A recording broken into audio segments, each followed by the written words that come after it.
הצדיקים האמיתיים שבדורנו ולכל הצדיקים האמיתיים שוכני העפר ופרט רבנו הקדוש צדיק יסוד עולם נחנו והמקור חוכמה רבנו רבי נחמן פגה ושמחה נח נחמן מאומן זכותו יגן עלינו ועל כל ישראל אמן. ערב tov, Hanouka Sameach. On est très heureux de se retrouver comme d'habitude le dimanche soir. En plus que là c'est dimanche, mais c'est surtout Hanouka. Et on a le zchut d'avoir la lumière de Hanouka avec nous. On va essayer de la partager en plus de celle de Rabbi Nachman de Breslev et de ses enseignements si extraordinaires, si précieux dans notre génération. Que ces paroles de Torah soient pour la réfoua shlema de tous les malades, pour la tzlacha de tout Am Israël là où ils sont.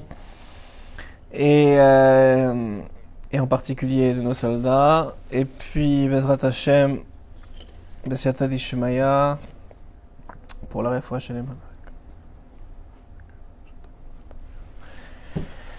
Bezrat Hashem. Donc, on va essayer ce soir de partager quelques enseignements de Rabbi Nachman, au nom de Rabbi Nathan évidemment, et aussi à travers les enseignements de nos sages. Et on va commencer tout de suite avec un premier focus sur la prière qui est ajoutée, qui est la prière de Alanissim. Vous savez que pendant Hanouka, on a très peu de mitzvot en vérité. Une des mitzvahs principales qu'on a, c'est d'allumer la Hanoukia, idéalement à Tzeta Kochavim, à la sortie des étoiles, pour une demi-heure au moins, la regarder, s'imprégner de la lumière qui émane de la Hanoukia, qui est le Or Haganuz, comme on l'a expliqué la semaine dernière, cette lumière qui a été cachée, qui est en vérité la lumière de la création, la lumière de la connaissance d'Hachem, la lumière de la purification de son cerveau, ce qu'on a expliqué la semaine dernière.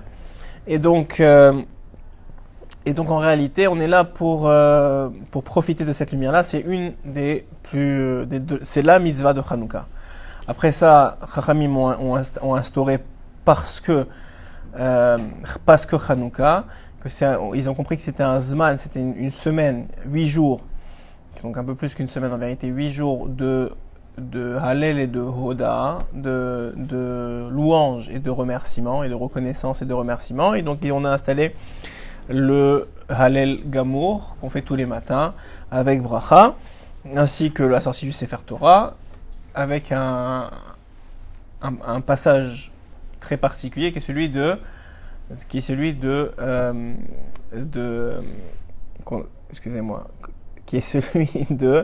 le fait de le Hanouka Tamizbeach. Voilà, c'est le mot que je cherchais. Le fait que puisque il y a eu une nouvelle fois une inauguration du Beth Amikdash, alors on appelle ça Hanouka Tamizbeach, et donc on lit ce qui s'est passé pendant le Midbar, c'est-à-dire pendant la sortie d'Égypte, où on a eu la mitzvah de construire le Mishkan, et où pour la première fois on a inauguré la maison d'Hachem dans ce monde, qui s'appelle le Mishkan, puis après était venu le Beth Amikdash pour remplacer le Mishkan, le premier, puis le deuxième, et on attend maintenant le troisième. On va voir d'abord, on va commencer le shiur Hanouka Sameach. On va commencer le shiur d'abord en faisant la corrélation entre pourquoi il y a une corrélation justement entre Hanouka et Hanouka Tamizbeach et le Hanouka Tamizbeach du désert. Quelle est la corrélation entre les deux? Et ensuite de ça, on va voir comment Rabbi Nachman explique de façon tout à fait extraordinaire tellement de liens qu'il y a entre Hanouka et toute la vie d'un juif en vérité. On va commencer donc à travers les mots de nos sages qui ont instauré la tfila, la prière, et qui ont ajouté dans la prière, que ce soit dans la Hamida ou que ce soit dans Birkat Hamazon, Alanissim vers la Purkan. Et donc c'est la prière qu'on ajoute pour signifier qu'on est dans la période de Hanouka. Et comme ça commence la prière. Bime Matatiar Ben Yochanan Kohen Gadol. Déjà, première phrase, premier enseignement. Les sages nous enseignent que c'était au temps de Matatiar Ben Yochanan Kohen Gadol. Pourquoi on a besoin de savoir que c'était au temps de Matatiar Ben Yochanan Kohen Gadol? Pourquoi on peut te dire que c'était au temps des Hashmonaïm? Tu n'as pas besoin de dire pourquoi tu parles de Matatiar Ben Yochanan Kohen Gadol? Pour t'apprendre une chose déjà, que nous on sait, Baruch Hashem, parce qu'on étudie Rabbeinu, c'est que la génération dépend du tzaddik de la génération. C'est lui qui porte la génération et qui mérite en réalité, et qui est le garant des miracles qui lui arrivent. Donc s'il n'y avait pas eu Matatiar Ben Yochanan Kohen Gadol à cette époque, il n'y aurait pas eu de Hanouka. On commence déjà l'histoire. S'il y a eu Hanouka, c'est parce qu'il y avait eu Matatiar Ben Yochanan Kohen Gadol, et qui était le Kohen Gadol, donc le tzaddik de la génération, et que lui était en capacité de sauver la génération par son mérite à lui. Donc il faut toujours, dans chaque génération, qu'il arrive un homme, qui est plus un ange qu'un homme, mais qui soit capable de porter sur ses épaules, qui soit capable d'être un homme sans faute. Un Kohen Gadol, comment on sait qu'il était sans faute? Parce qu'il devait rentrer au Kodesh HaKodashim tous les Kippour et en ressortir vivant. Et la seule façon, c'est qu'il avait aucune faute, ni en pensée, ni en action, ni en langage, ni en rien. Donc c'était quelqu'un de complètement parfait. Donc il faut quelqu'un comme ça dans la génération. Pourtant, tu devrais me dire, vous devriez me dire, mais c'est écrit dans Masechet Makot, à la fin de Masechet Makot, qu'arrivera la fin des générations, notre génération, où il n'y aura plus personne vers qui se tourner, seulement Avinu Sheba Shamayim, seulement Dieu. Mais oui, c'est vrai, mais ça va précéder, ça va être une courte période qui va précéder la venue du Mashiach. Et le Mashiach, ce sera lui qui va porter tous les miracles de la génération. Donc en vérité, c'est vrai qu'il est présent sans être dévoilé, mais il est quand même là, c'est juste qu'il est caché. Donc il en faut toujours un. Déjà, premier enseignement qu'on voit dans la prière, il fallait qu'il y ait un Kohen Gadol, un tzaddik. Et bien sûr, ce tzaddik, il emporte avec lui, il est entouré de quoi? Il est entouré d'élèves qui ici sont sa famille, Hashmonai, puisqu'il fait la famille des Hashmonaïm, et Banav et ses enfants. C'est ça ses élèves, c'est ça sa garde rapprochée. Parce que, comme a dit Rabbi Nachman de Breslev, il a dit que le Baal Shem Tov avant lui, qui était son arrière-grand-père, est venu avec 36 tzadikim pour protéger le Baal Shem Tov. Il a dit, si moi j'avais eu 37 tzadikim, j'aurais vécu beaucoup plus longtemps. Je sais que le Rabbi Nachman a vécu jusqu'à 38 ans, mais il aurait vécu beaucoup plus longtemps, mais il n'avait pas les 36, il avait que très peu autour de lui. Donc, on recontextualise le miracle de Hanouka, qui est en réalité le fait que c'est levé contre Israël une royauté qui est la royauté de Yavan. La royauté de Yavan que tout de suite les sages ont décrite comme une royauté de Yavan à Resha'a, qui est une mauvaise royauté, une royauté du mauvais. Et pourquoi? A priori, si à l'extérieur, on voit, Yavan n'a pas été l'Allemagne nazie, n'a pas été le Hamas. Donc, qu'est-ce qu'il y a de mal chez Yavan? Alors, on l'a expliqué déjà un peu la semaine dernière, on va revenir plus en détail ce soir. Il y a deux façons de s'attaquer au peuple d'Israël. Il y a s'attaquer au corps du peuple d'Israël, il y a s'attaquer à l'âme du peuple d'Israël.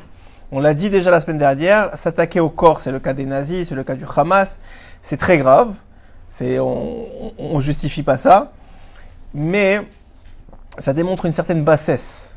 C'est des gens qui sont bas, qui sont assez bas et qui s'attaquent au corps. Et même si tu t'attaques au corps du juif, Baruch Hashem, il a une âme et son âme elle est éternelle, et donc il va s'attaquer à ce corps-là, mais Hachem il va faire que l'âme elle va revenir dans un autre corps. C'est ce qu'on appelle les Gilgulim.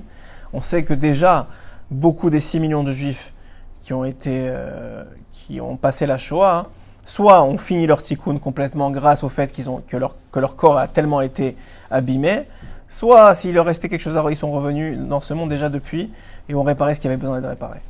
Donc on est là dans une idée que le corps c'est évidemment important, mais beaucoup moins important que l'âme. Ceux qui veulent s'attaquer à notre âme, c'est beaucoup plus grave. Et Yavan, ne croyez pas que Yavan, c'est il y a 2000 ans. Et c'est vrai que l'ère grecque, c'est à cette époque-là, à peu près, peu ou prou, à peu près 1600, mais on va dire peu ou prou.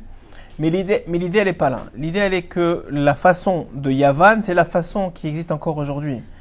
Quand on voit aujourd'hui, sans pointer personne du doigt, mais quand on voit aujourd'hui que dans les nations du monde, il faut d'abord être français avant d'être juif. Il faut prouver, il faut montrer patte blanche, qu'on est d'abord français avant d'être juif, qu'on est d'abord anglais avant d'être juif, qu'on est d'abord américain avant d'être juif. C'est Yavan. C'est exactement ce que Yavan a voulu instaurer. C'est ce que Napoléon a voulu instaurer. À dire aux juifs, vous restez juifs chez vous. Quand vous sortez, c'est sans kippa, sans tzitzit, sans signe distinctif, on veut pas savoir que vous êtes juif, on veut pas connaître votre judéité. Vous devenez des bons goy quand vous êtes dans la rue de Paris, de Toulouse, ou de Londres, ou de New York. C'est ça la vanne. Et pour ça, Chachamim ils disent c'est une malchut aresha. C'est une malchut aresha. Encore plus quand il y a des juifs qui défendent cette idée-là, qui est une idée complètement anti-juive. Le principe du juif, ce qui a fait le juif, c'est sa singularité. Et c'est son appartenance et sa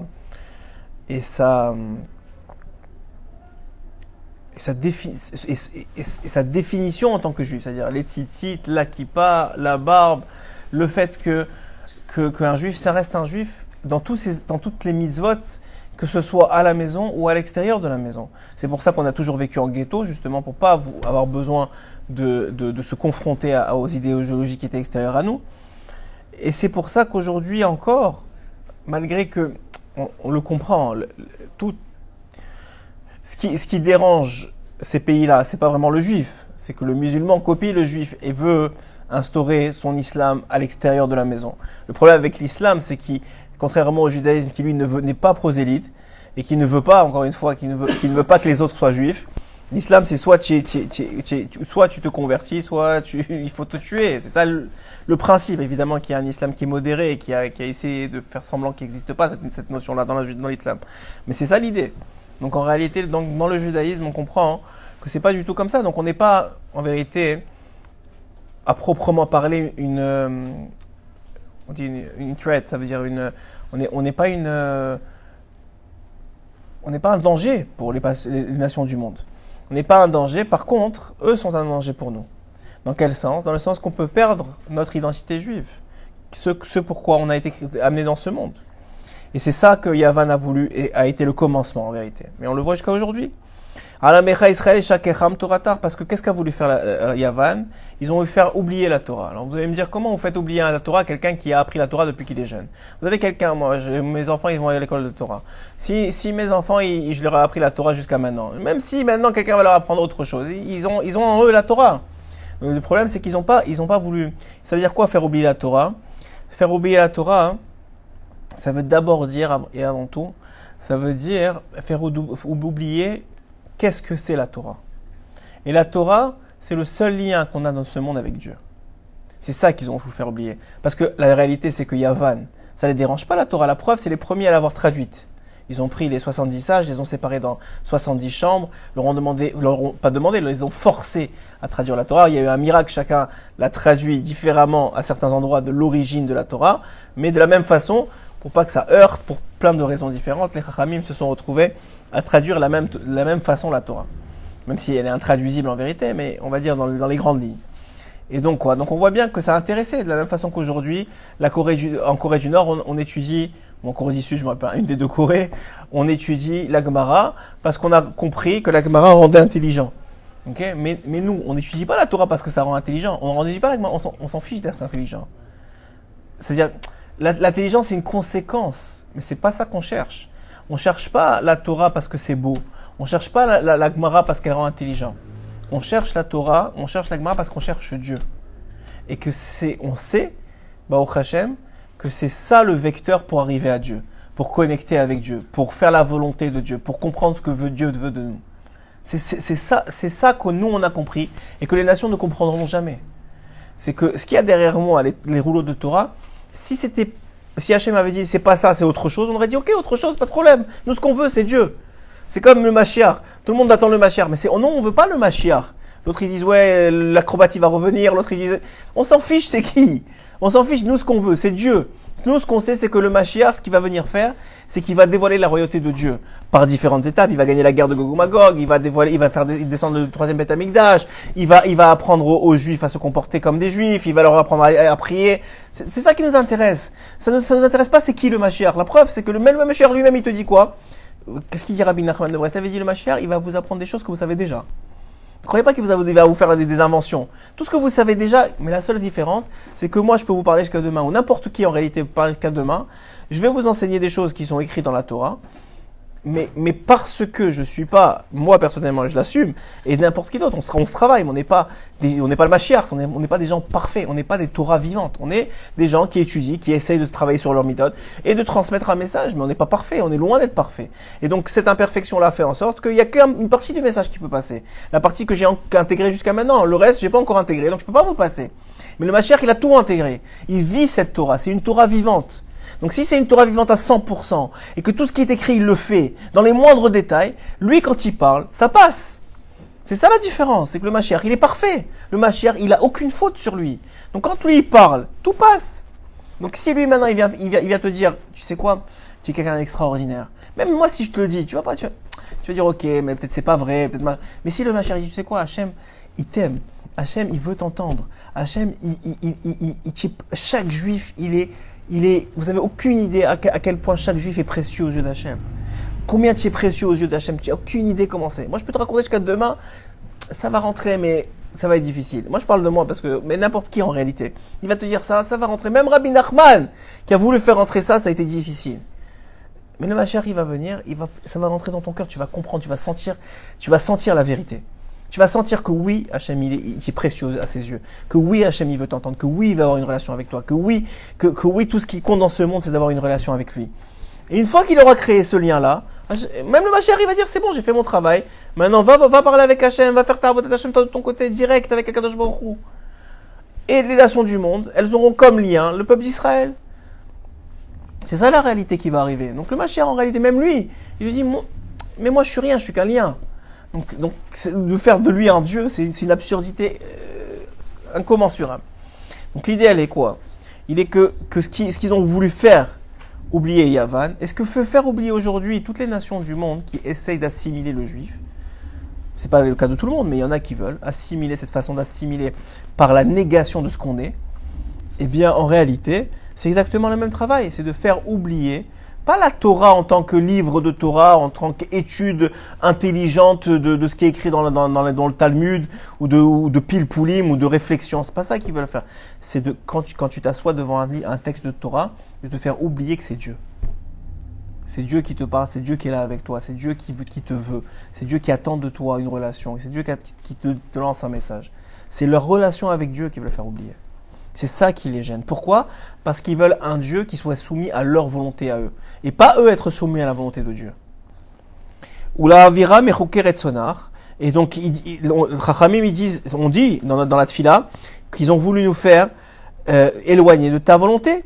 Berachamecha Rabbi, mais toi, avec ta grande bonté, parce qu'en réalité, à l'époque de Yavan, et même aujourd'hui, un peu moins aujourd'hui, mais à l'époque de Yavan, 99% du peuple d'Israël était assimilé. Donc on parle d'une famille. Dans tout le peuple d'Israël, une famille a tenu bon, selon les lois de la Torah, parce qu'ils servaient au Beth Amikdash, parce que c'était des Kohanim, mais tout le reste, c'était les théâtres, les cinémas, les télévisions, pas de Shabbat, pas de Brit Mila. On s'appelait juif de nom. C'est un miracle. Vous ne réalisez pas, mais c'est un miracle qu'on ait réussi à être sauvé de ça. Plus grand, c'est un miracle plus grand que les 13 qui ont gagné les plusieurs milliers de Grecs en guerre. C'est beaucoup plus grand. Amad talahem be'et saratam, puisque Hachem, c'est lui qui nous a sauvés. Il s'est levé au moment de notre détresse. Ravta et Rivam, il a combattu notre combat. Danta et Dinam, il a jugé notre jugement, leur jugement à eux, des Grecs. Nakamta et Nikmatam, tu as mis entre les mains des faibles, parce qu'on parle de gens qui étaient vieux, les 13 qui ont combattu, les 13 Hashmonaïm qui ont combattu, c'est des gens vieux, pas des gens avec c'est pas de l'armée, c'est pas des gens entraînés. C'est des gens qui étaient prêts à mourir pour Dieu. Ils ont dit, bon, si c'est comme ça, on va au moins mourir Bekedush Hashem. Verabim beyad me'atim, ils étaient 13 contre des milliers. Urshaim beyad tzadikim, ils étaient tzadikim, des gens justes contre des gens qui n'étaient pas des gens justes. Utmeim beyad teurim, des gens taor, des gens purs par rapport à des gens qui étaient tamés, qui étaient impurs. Vezedim beyad osketoratecha, des gens pour qui toute leur vie c'était la Torah, contre des gens qui ne voulaient pas de cette Torah-là. Lecha asita Hashem gadol vekadosh, et en faisant ça, et ça c'est une leçon pour nous, en faisant ça, en les faisant gagner ces 13 face à des milliers, Lecha asita Hashem gadol vekadosh be'olamar, c'est à toi Hashem que tu as fait un grand nom dans ton monde. Parce qu'à chaque fois que Akadosh Baruch Hu fait gagner le peuple d'Israël, ce qu'il fait gagner d'abord, c'est le nom d'Hachem dans ce monde, le vrai, le nôtre, le nom du Dieu d'Israël, et les différents noms du Dieu d'Israël, puisque personne à part nous n'a les noms du Dieu d'Israël. Même ceux qui ont voulu se fient au Premier Testament, c'est le nôtre. Et ceux qui l'ont pas eu, ils ont que le nom qu'ils ont transformé en Allah et qui est en plus une définition complètement erronée de ce qui est vraiment le nom d'Hachem. Donc de toute façon, il y a que ton nom que tu fais grandir quand tu fais grandir Israël, puisque c'est le vrai nom. C'est le nom d'Akadosh Baruch Hu qu'on n'a même pas le droit de dire. Ouais. C'est à toi, Hachem, que tu as fait un grand nom en faisant ça. Et par voie de conséquence, à ton peuple Israël. Tu as sauvé. Tu as fait une grande délivrance. Ou Fourkad, comme ce jour-là. Alors, j'ai fait un shiur il y a quelques années pour expliquer que ça veut dire quoi comme ce jour-là. Normalement, ça devrait dire ce jour-là. Quand est-ce que tu as fait ce miracle? Ce jour-là, le 25 qui se lève, de l'année où ils ont été attaqués par les Yévanim, de cette guerre-là. Ça devrait être le moment où ils ont gagné la guerre, c'est tout. Pourquoi c'est écrit comme ce jour-là? Alors en réalité, il faut revenir bien en avant, au moment du Midbar, au moment du désert, où en réalité le Mishkan, qui était donc le sanctuaire que Hachem a demandé à Moshe de construire. Suite à quoi il a été demandé de construire? C'est pas une initiative initiale d'Akadosh Baruch Hu. Hachem savait qu'il allait avoir ça, mais au début il n'a pas demandé ça. Il a demandé ça seulement suite à la faute du veau d'or. Parce qu'en réalité, le plan initial, lorsqu'on a, entre guillemets, reçu la Torah, c'était qu'Hachem réside, comme ce sera à la fin des temps, en chaque juif. Betocham, comme c'est écrit derrière moi. Betocham. En chaque juif, c'est-à-dire en toi il y a Hachem. Il y a Hachem, mais dévoilé complètement, comme au Beth Amikdash, c'est-à-dire avec tous les miracles de ta vie, avec toute la connexion qu'il faut, il y a Hachem. Dans moi, il y a Hachem, dans l'autre, il y a Hachem.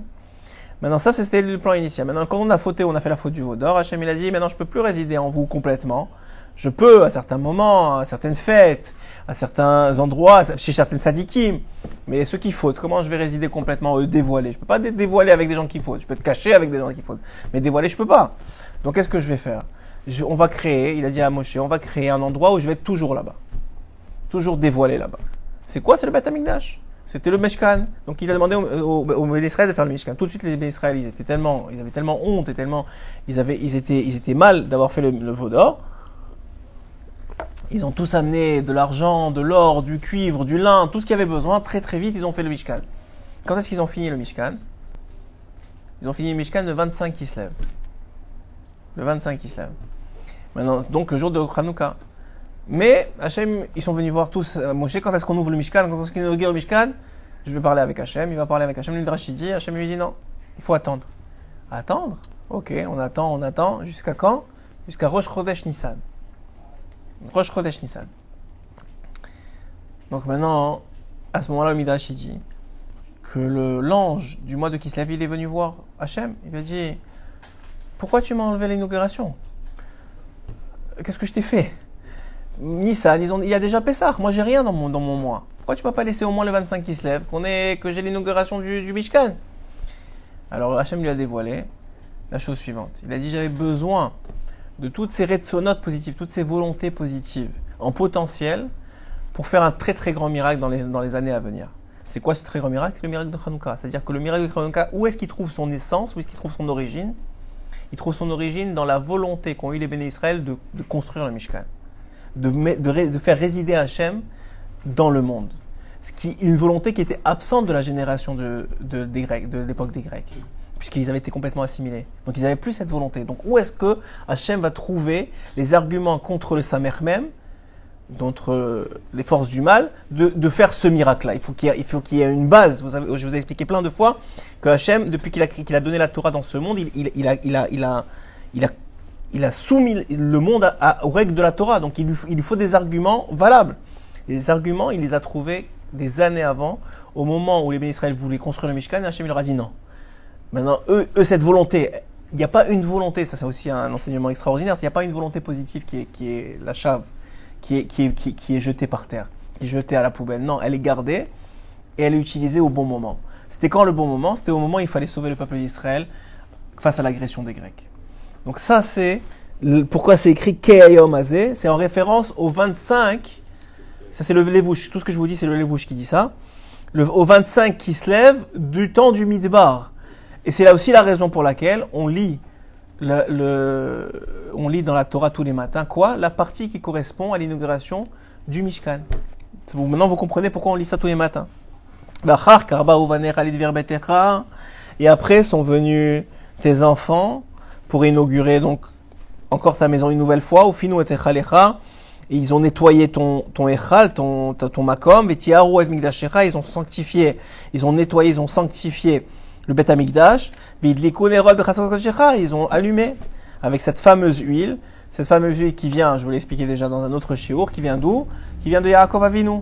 C'est l'huile avec laquelle Yaakov a oint la pierre qui était le Even Ashtia, qu'aujourd'hui, qui est toujours le Even Ashtia, qui est cette pierre si particulière, qui est la base du Beth Amikdash, qui est l'ancrage du Beth Amikdash. Cette pierre qui a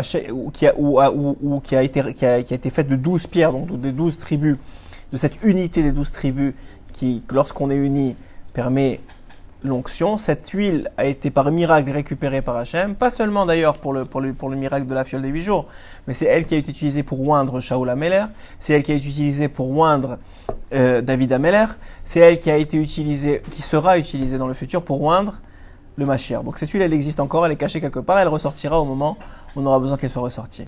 D'où vient cette huile? C'est l'huile qui est utilisée par Yaakov Avinu. Pourquoi? Pour étudier la Torah. C'est l'huile avec laquelle il a allumé le soir pour pouvoir étudier la nuit. Et cette huile-là, c'est une huile qui représente donc la Torah de Yaakov. Et la Torah de Yaakov, c'est quoi? Titen Emet Yaakov. Emet, c'est la vérité. C'est une Torah de vérité. Une Torah de vérité, ça veut dire une Torah quoi? Une Torah qui est totalement liée avec Hachem Yitbarach. Qui est complètement le lien qu'elle est censée être avec Dieu. Qui n'est pas une Torah qui a des intérêts personnels, qui n'est pas une Torah qui est là pour apprendre, pour devenir intelligent, pour se montrer. C'est pas ça. C'est seulement netto pour être le lien que Hachem a permis au peuple d'Israël d'avoir avec lui. Ok? Et de là est sortie toute la fête de Hanouka, Be'alel Gamur Voda, et de là on remercie Hachem. Parce que pourquoi? Parce que le plus beau cadeau, sachez-le, c'est important de le comprendre, il n'y a pas un plus beau cadeau éternel, c'est-à-dire de toutes les générations, il n'y a pas un plus beau cadeau que d'avoir été choisi pour être parmi du peuple juif. Il n'y a pas. Ça n'existe pas. Tu peux ramener tous les millions du monde, toutes les vacances du monde, il n'y a pas, ça n'a rien à voir, c'est même pas, on le regarde, par rapport à la chance qu'on a d'être juif, que d'avoir été choisi, d'avoir reçu une âme qui vient du Kisei HaKavod, qui vient d'en dessous du trône céleste, qui fait partie du trône céleste, qui est une âme qui est capable d'avoir un lien avec Dieu qu'aucune autre âme qui n'est pas juive ne peut avoir. Ça n'existe pas, ce n'est pas possible. Spirituellement parlant, physiquement parlant, c'est impossible.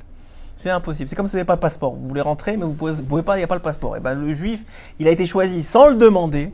Sans le demander, c'est un choix de Dieu qui nous a créés comme ça en tant que juif. C'est pour ça que Rabbeinu il disait, quand il était vivant, que seulement quand il disait chez Lorasani Goy, que seulement quand il disait chez Lorasani Goy, ça lui suffisait pour être heureux toute la journée. Parce qu'il n'y a pas un plus grand cadeau. Il faut comprendre ça. Je sais que c'est loin de nous et qu'on a été assimilés et qu'on croit que Netflix et je sais pas quoi d'autre, c'est ça le bonheur de ce monde.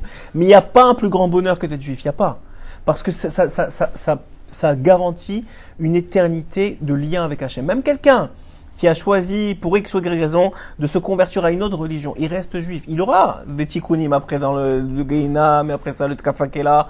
Je souhaite passer à sa place dans les mondes futurs.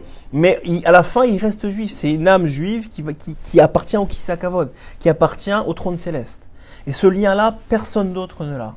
Et c'est un cadeau extraordinaire, il n'y a pas de mots.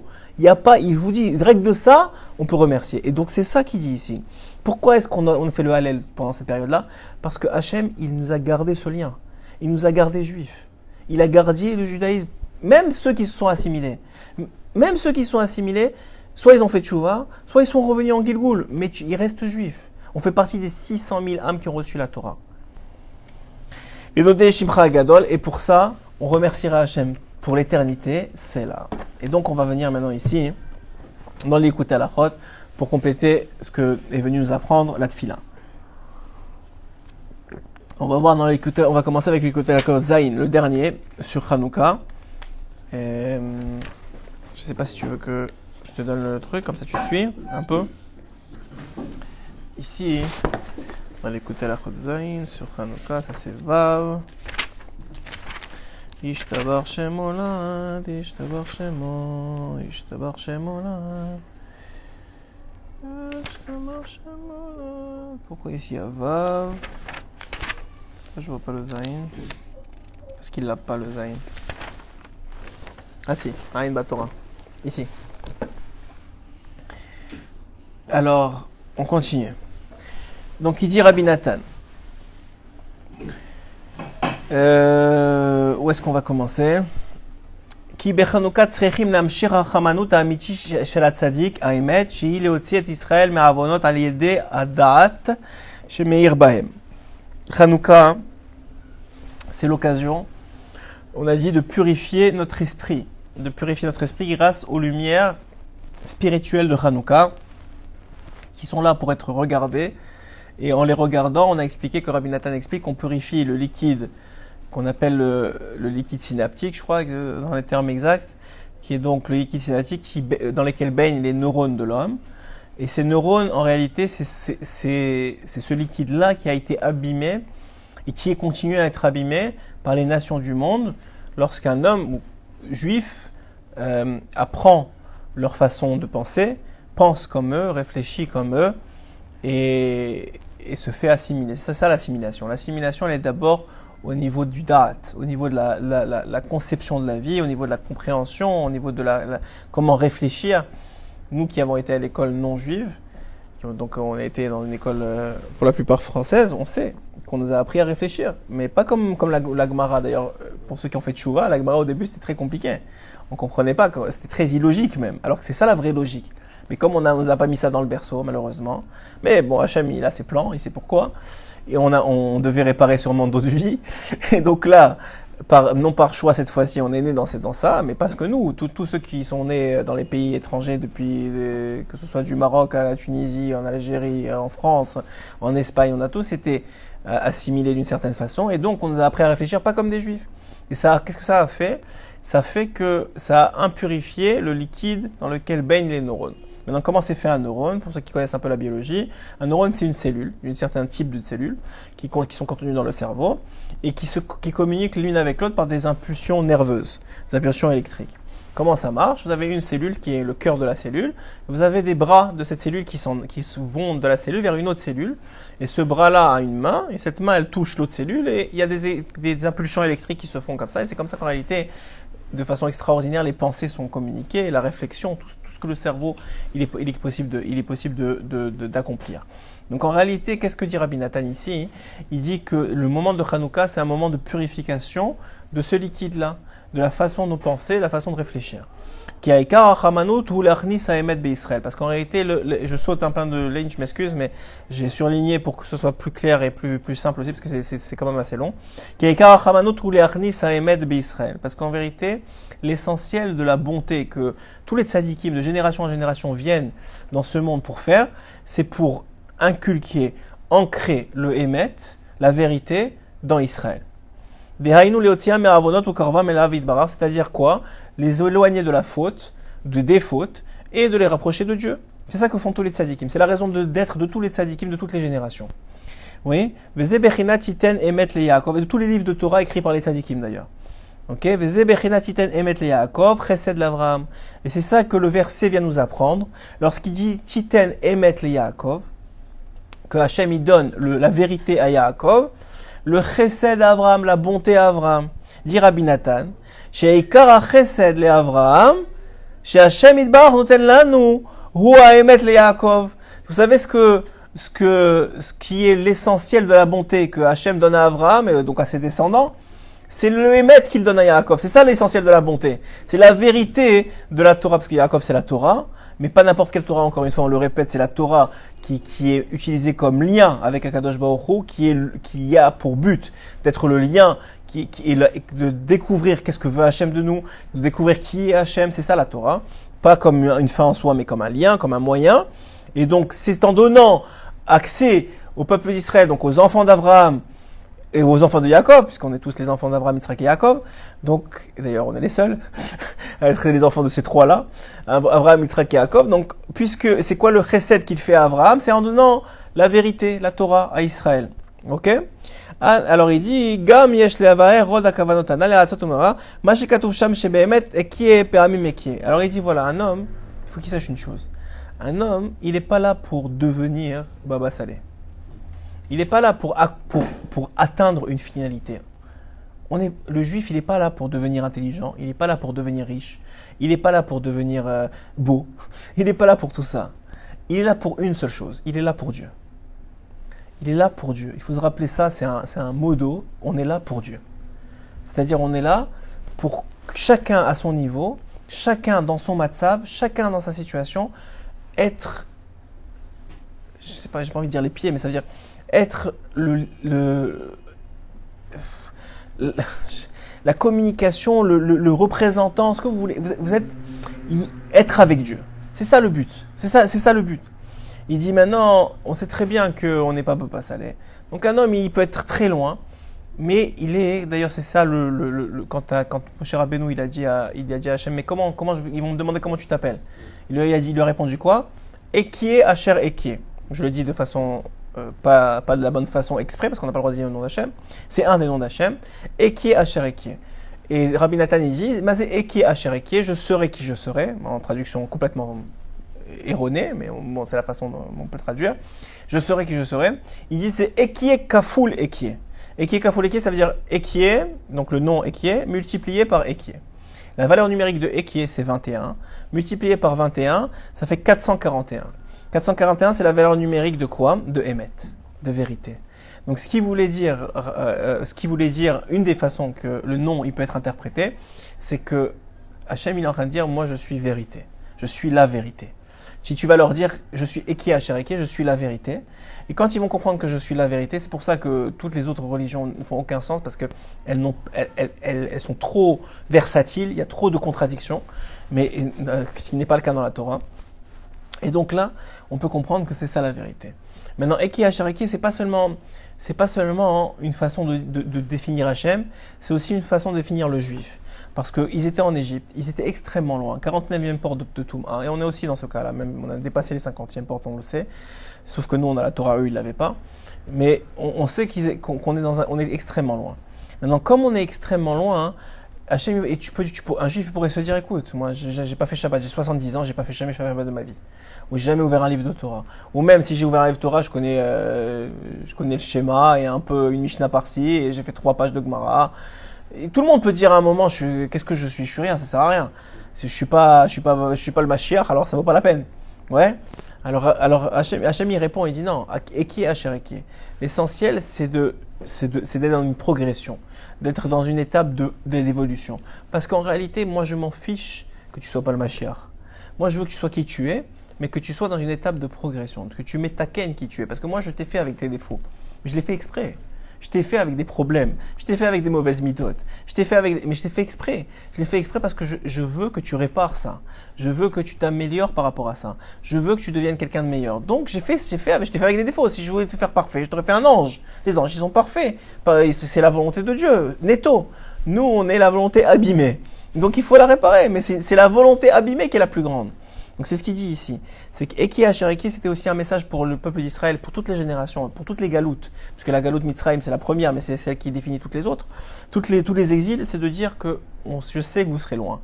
Vous serez emprisonnés dans les nations du monde. Je sais que vous penserez comme des goïms.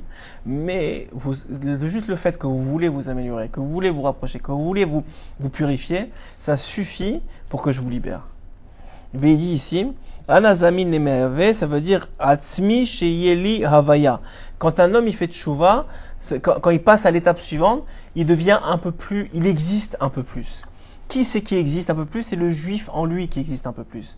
La Neshama Elokit, la Neshama divine, l'âme divine qui est en lui, celle qui appartient au Kisekavod, c'est elle qui existe un peu plus. Quand tu deviens quelqu'un de meilleur, quand tu es moins coléreux, quand tu deviens moins radin, quand tu deviens moins fou dans ce monde, quand tu es moins attiré par les désirs de ce monde, tu deviens un peu plus, tu exprimes un tout petit peu plus, même une miette de plus, la Neshama Elokit qui est en toi. Et c'est ça qu'attend Hachem de chacun d'entre nous. C'est pas d'être parfait, mais c'est d'être dans une recherche de perfection, dans une recherche d'évolution. Et c'est ça que Hanouka vient nous apporter.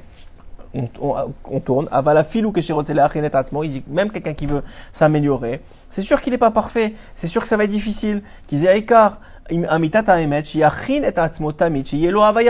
doit juste se préparer à la prochaine existence, à la prochaine étape d'existence. C'est tout ce qu'on te demande. Prépare-toi à la prochaine étape d'existence. Hachem, c'est lui qui t'a fait comme tu es. Juste prépare-toi au prochain étape. Et comment on se prépare? Qui kol ma sheya'aseh ba'avodat Hashem hakol hu achana k'dei shelo achana achar ka. En réalité, c'est qu'une préparation, une autre préparation, une autre préparation, une autre préparation.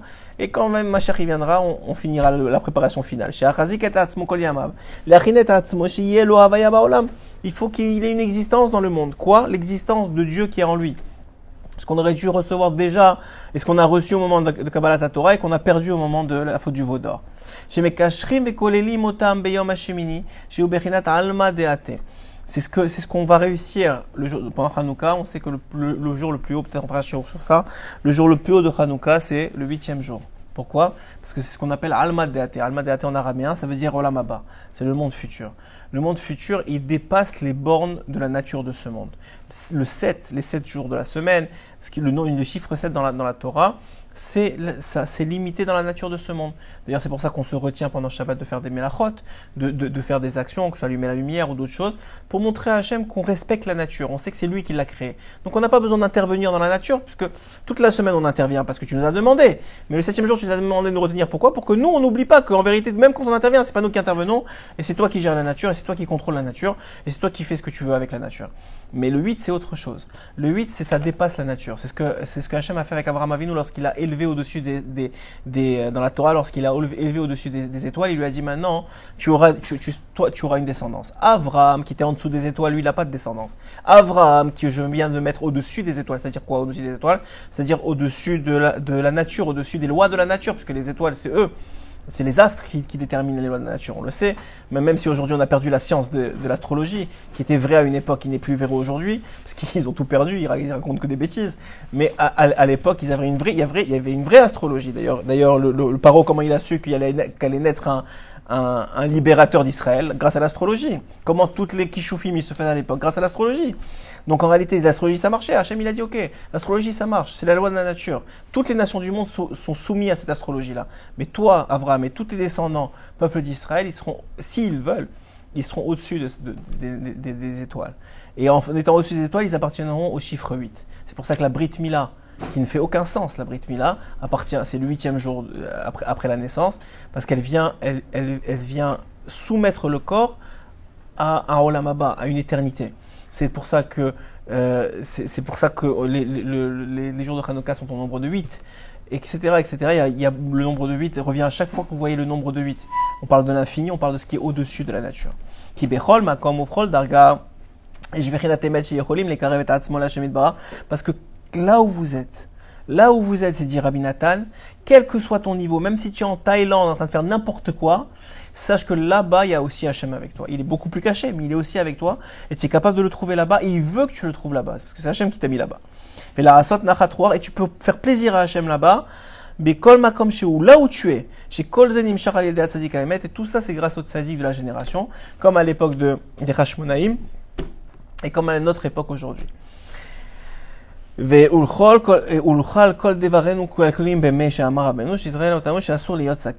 que a dit Rabbi Nachman de Breslev quand il a dit qu'il est interdit d'être vieux.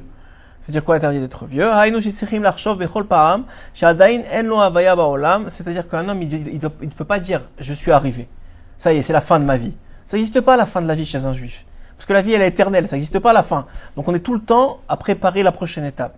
C'est-à-dire le prochain jour, la prochaine épreuve. Ça ne veut pas dire une prochaine étape supérieure, mais la prochaine situation qu'Hachem va nous présenter. Des fois, on ne va pas rentrer dans les détails, mais chacun sait d'une journée à l'autre, le monde il peut changer complètement pour lui.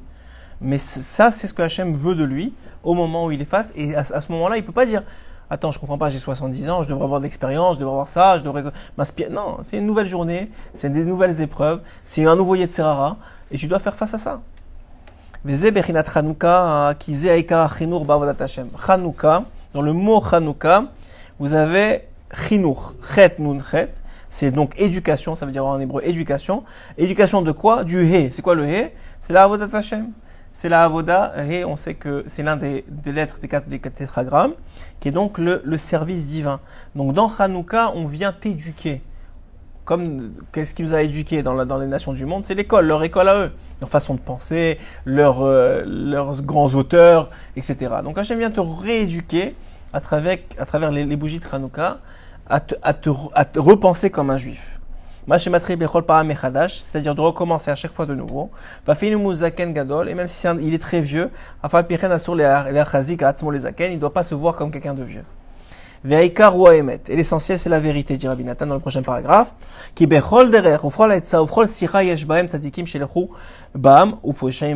parce qu'en réalité, il dit Rabbi Nathan, l'essentiel, c'est le Emet. C'est-à-dire qu'en réalité, un homme, s'il cherche le Emet, il va trouver Dieu. Parce que Hachem, c'est lui qui est Emet. Le chotam d'Hachem, le tampon d'Hachem, c'est la vérité. Donc si quelqu'un il cherche la vérité dans ce monde, il va trouver Dieu. Qu'il soit non-juif, qu'il soit ce que vous voulez, s'il cherche la vérité véritablement de tout son cœur, il va faire comme Yitro, il va passer par toutes les idolâtries du monde, mais à la fin il va trouver Dieu. Ouais. Et quel Dieu? Le Dieu d'Israël. Et on ne demande pas, hein, si vous voulez pas, ne le faites pas, mais je vous dis, c'est ça la réalité. Gam makshikatuva batora, qui met l'okolaretz kevodo, dont tout le monde il est rempli d'Hachem. לחזקם לא עברם שלא יתקשרו בשום אופן, בימי החול ממש שמותרים בעשיית מלאכה, ממשיכים אותם למטה מ10 טפחים, et c'est la raison pour laquelle la mitzvah idéale d'allumer les bougies de Hanouka, c'est à l'intérieur des 10 premiers tfachim, donc les 80 premiers centimètres, alors que normalement on fait rien là-bas. 80, c'est le bas. Comment tu vas mettre la lumière là-bas? Pourquoi est-ce que tu mettrais la lumière là-bas? Pourquoi c'est ça l'idéal? Voilà, exactement, parce que la shrina, donc le dévoilement divin, aussi caché qu'il soit aujourd'hui, même dans les 10 tfachim, il n'atteint pas. Donc dit Hachem, tu sais que même dans les 10 tfachim, la lumière de Hanouka, elle atteint. C'est-à-dire la lumière, elle est tellement vraie, elle est tellement émette, cette lumière-là, que là-bas, elle est capable de combattre le mal. Pourquoi est-ce que la shrina ne descend pas là-bas? Parce que c'est trop mal, elle va se faire emporter. Donc la lumière, c'est vous dire la puissance de la lumière de Hanouka, qui est capable d'aller chercher le plus grand assimilé, celui qui croit qu'il a trouvé je sais pas qui, je sais pas où, mais en tout cas celui-là, grâce à la lumière de Hanouka, il peut revenir, il peut être sorti de là-bas.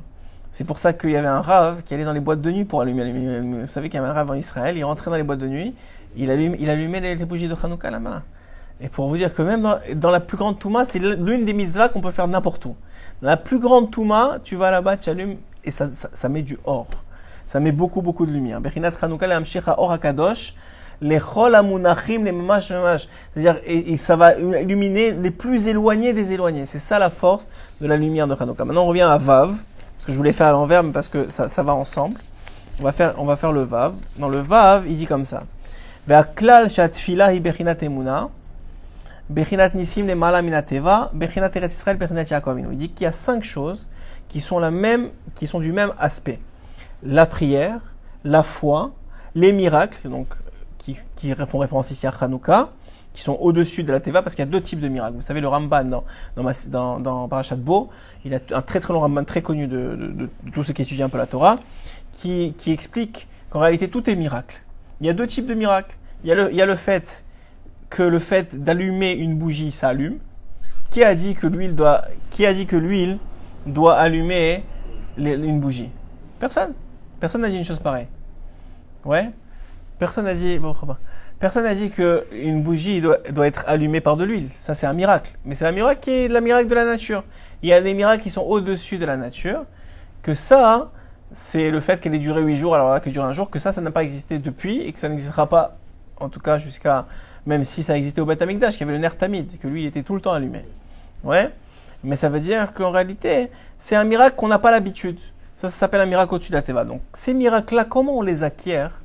Comment on les acquiert, ces miracles-là? On les acquiert grâce à la tfila et à la emuna. C'est-à-dire qu'en réalité, lorsqu'un homme il a de la foi, alors il prie. Sans foi, tu pries pas. Quoi ça sert? Tu vas te mettre devant un mur et tu vas dire quoi? Ouais, tu vas dire, ouais, tu ne crois pas, donc ça sert à rien. Donc il te faut d'abord, la première chose qu'il faut, c'est la foi. La foi, elle vient d'où? Elle vient de la terre d'Israël. C'est parce qu'il y a une terre qui s'appelle la terre d'Israël, qui est la terre dans laquelle on vit, qui a là-bas une Even Ashtia, qui a là-bas cette pierre-là de vérité. Et cette terre d'Israël prend sa force d'où? De Yaakov Uvanav, qui est la Torah. Donc d'abord il y a la Torah, qui donne sa force à la terre d'Israël. La terre d'Israël fait sortir la Emouna dans le peuple d'Israël. C'est de là dont vient la Emouna de tout le peuple juif, là où il est, ça vient de la terre d'Israël. S'il n'y avait pas de terre d'Israël, il n'y aurait pas d'Emouna. Il n'y aurait pas de foi. Comme ça dit Rabbi Nachman. D'abord, et s'il n'y avait pas de Torah, il n'y aurait pas d'Israël. La Torah n'a été donnée que pour venir en Eretz Israël, que pour être accomplie en Eretz Israël.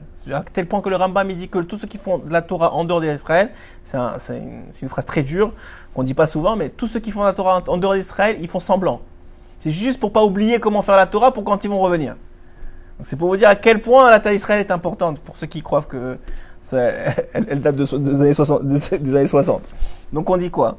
On dit d'abord ça vient de la Torah. La Torah c'est le début de tout, parce que c'est ça le lien, c'est ça qui nous relie directement à Hachem Yitbarach. Donc évidemment au début il y a Hachem. Ça c'est pas besoin de le dire. Ça c'est la source de tout, c'est Akadosh Baruch Hu. Akadosh Baruch Hu il a donné la Torah. La Torah, elle est ce vecteur-là qui permet la connexion avec Hachem. Cette connexion, elle a besoin de la terre d'Israël. La terre d'Israël, elle vient amener le peuple d'Israël à de la émouna, à de la foi. Cette foi, elle mène le peuple d'Israël à prier. Cette prière, elle amène au nissim, elle amène au miracle. Comme ça marche. Mais quelle prière? Alors Rabbi Nachman dit voilà, pourquoi je vous ai dit que ça a à voir avec ce qui précédait? Parce que la seule prière, Ikarat Sato Urak Emet, ça s'appelle une prière de Emet, une prière de vérité. Ça veut dire c'est pas forcément ce qui est écrit dans les livres, juste parler avec vérité. Il dit Rabbi Nathan qu'il y a plein de fois, on est devant Hachem, on est en train de faire la prière, et on n'arrive pas en vérité à faire la prière. On n'est pas dedans, et on a trop de problèmes, on a trop de bilboulim. Il compare ça à quoi? Il compare ça au Maboul, à l'époque de Noach, au déluge. C'est les déluges d'hérésie et de difficultés qui nous entourent, ouais, comme à l'époque de Noach. C'est ça qu'on vit. Maintenant, quand est-ce que, ça c'est très très beau ce que dit Rabbi Nathan, quand est-ce que le déluge s'est arrêté? Tu sais? Vous savez pas? Quand est-ce que le déluge s'est arrêté? Le 24 qui se lève. Donc le 25, il dit Hanouka, c'est l'aspect de l'arrêt du déluge. Ça correspond à la date de l'arrêt du déluge. Donc Hanouka, c'est une période de 8 jours où on est en dehors du déluge. Hachem, il arrête le déluge autour de nous. On voit que c'est beaucoup moins agressif. Il y a une sorte d'arrêt du déluge autour de nous. Et là, on ne parle pas du déluge d'eau, mais d'hérésie, de pensée goy et de façon de penser qui sortent Hachem de l'équation. C'est véritablement ça. Donc à ce moment-là, Hanouka, c'est ça, c'est l'arrêt du déluge. Et donc à ce moment-là, on est capable de reconnecter avec ce qui existait dans la Teva, c'est-à-dire dans l'arche. C'est-à-dire, il y avait une lumière. Vous savez que dans le Beth Amikdash, dans le Kodesh HaKodashim, il y avait deux types de lumière. Une qui venait de l'intérieur, qui sortait. Et dans la Teva, il y avait la lumière de la fenêtre extérieure qui venait. Donc il y a deux types de Hémet, il dit Rabbi Nathan. Il y a le Hémet intérieur, qui est en nous, entre chacun d'entre nous, qui n'attend qu'à être dévoilé. Il y a le Hémet qu'on reçoit de la Torah, des amis, des raves, des rabbanim, des tzadikim, qui vient de l'extérieur. C'est deux types de Hémet. Mais c'est seulement avec ce Hémet-là, dit Rabbi Nathan, c'est donc la tfila, qu'on va pouvoir exprimer notre vraie foi et causer des miracles, les nissim qu'on a connus au moment de Hanouka. Et il dit ici, donc là il parle de la Tevat Noir, je vous l'ai fait en résumé, et ça c'est seulement grâce à la voix, et ça c'est ce qu'on appelle le kol, en hébreu la voix c'est le kol, c'est une gématria de 136 qui correspond à Soulam. C'est quoi Soulam? C'est cette fameuse échelle qui faisait le lien entre ce monde-ci et le monde d'en haut. Donc tout le Hachem, on va finir avec ça. Bezrat Hachem. Si on doit résumer, c'est extrêmement simple. Le juif n'est venu dans ce monde que pour une seule raison. Pour dévoiler ce qu'il est, c'est-à-dire une âme qui appartient au Kisei HaKavod, qui appartient au Kisei HaKavod, au trône céleste. Donc pour dévoiler Dieu dans le monde. Le juif n'est là que pour dévoiler Dieu dans le monde. C'est ça le rôle du juif. C'est pour ça que le juif ne devrait avoir qu'une seule matara, qu'une seule idée obsessive, c'est Dieu. Rien d'autre. Toute la vie d'un juif, ce n'est que Dieu. Ma femme m'a parlé, c'est Dieu. Mon fils, il m'a parlé, c'est Dieu. J'ai ce problème, c'est Dieu. J'ai cette histoire, c'est Dieu. J'étudie la Torah, c'est pour me rapprocher de Dieu, pour savoir ce que Dieu il veut de moi, pour comprendre qui il est. C'est ça, c'est que Dieu. Le juif, il doit être obsédé, ça doit être une obsession positive. Mais c'est ça le juif. Rabbi Nachman dit c'est ça le juif. Le juif, il est là pour dévoiler Dieu dans le monde. Donc s'il n'est pas obsédé par Dieu, le problème c'est qu'il se fait assimiler. Même un tout petit peu, mais il se fait assimiler. Parce que il déroge à son rôle. Ok? Donc ça, c'est la première chose. Maintenant, s'il a compris ça, maintenant, Hachem, il lui a donné des moyens pour faire ça. Ce travail-là, il n'est pas facile. Il lui a donné un moyen pour faire ça. C'est quoi ce moyen-là? C'est la Torah de Yaakov. Cette Torah te émet, c'est ce qu'il y a derrière moi. La Torah n'a de valeur que parce qu'elle a été donnée par Dieu, qu'elle est vraie, et qu'elle est le seul lien qu'on a pour savoir qu'est-ce qu'il veut de nous et qui il est vraiment. C'est la seule valeur qu'a la Torah. Okay? Une fois qu'on a compris ça, son étude dans cet esprit-là permet de se connecter avec Dieu. Et à travers quoi? À travers la terre d'Israël. La terre d'Israël, c'est la présence, c'est le makom. La Torah, c'est l'être, on va dire. Le makom, c'est Eretz Israël. Et ce qui propage le makom, c'est la émouna, la foi. La foi. Donc en réalité, la terre d'Israël donne la foi aux Juifs, qui va commencer à parler avec Dieu, des dibour et émet, des paroles de vérité. Et ces paroles de vérité, là où on peut être extrêmement loin, on va faire en sorte qu'on va faire équier à Cher-Équier, on va créer une existence à l'âme divine qui est en nous. À chaque fois qu'on devient un peu plus juif, qu'on se comporte encore un peu plus comme un juif, et encore, juif, c'est une définition en soi qu'il faut comprendre, que ça veut dire quoi être juif. Et à ce moment-là, on est capable de dévoiler Dieu dans le monde. Et c'est ça la réalité, c'est que Akadosh Baruch Hu va être dévoilé à la fin des temps. C'est ça que Mashiach vient faire. Avec chacun d'entre nous, il va nous prendre en Yechidout, il va nous prendre chacun, il va dire voilà, je sais ce que tu as fait là, je sais ce que tu as fait là, Hachem il est content de toi là, et tu peux faire ça mieux, et tu es capable, et Hachem il t'aime, il veut c'est tout ce qu'il va faire.